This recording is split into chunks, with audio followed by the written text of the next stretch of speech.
दो दुल्हा लेकिन दुल्हन एक। चौंकिए मत, यह कोई फिल्मी कहानी नहीं है।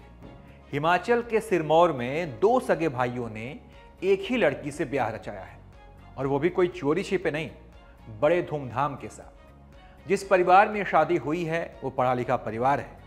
एक पति हिमाचल में सरकारी नौकरी करता है तो दूसरा विदेश में नौकरी करता है, और इस ब्याह की चर्चा जमकर हो रही है।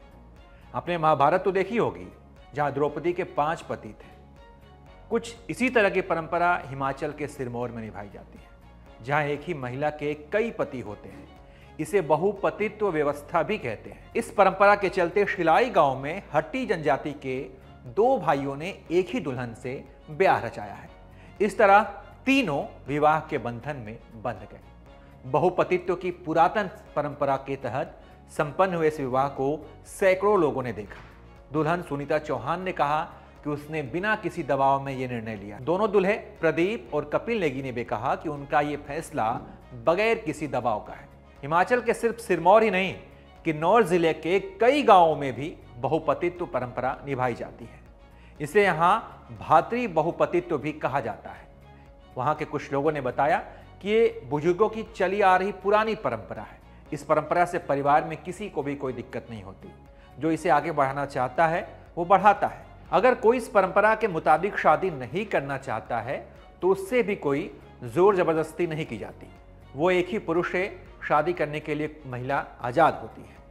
कुछ लोगों का मानना यह भी है कि यह प्रथा पारिवारिक एकता और आपसी समझ को बढ़ावा देती है। किन्नौर में बहुपतित्व का मुख्य कारण भूमि को विभाजित होने से बचाना है, कि जमीन का बंटवारा ज्यादा ना हो, ताकि परिवार की आर्थिक स्थिति हमेशा मजबूत रहे। बहुपति प्रथा को हिमाचल प्रदेश में कानूनी मान्यता भी प्राप्त है।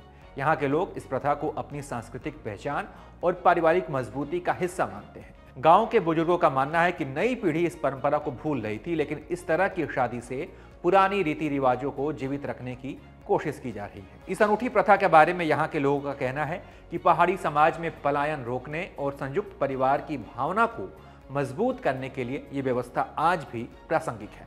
इस परंपरा को आज भी हिमाचल का समाज सहजता से स्वीकार करता है। तो इस अनूठी परंपरा पर आप क्या सोचते हैं, अपनी राय दीजिए और देखते रहिए आप एबीपी लाइव।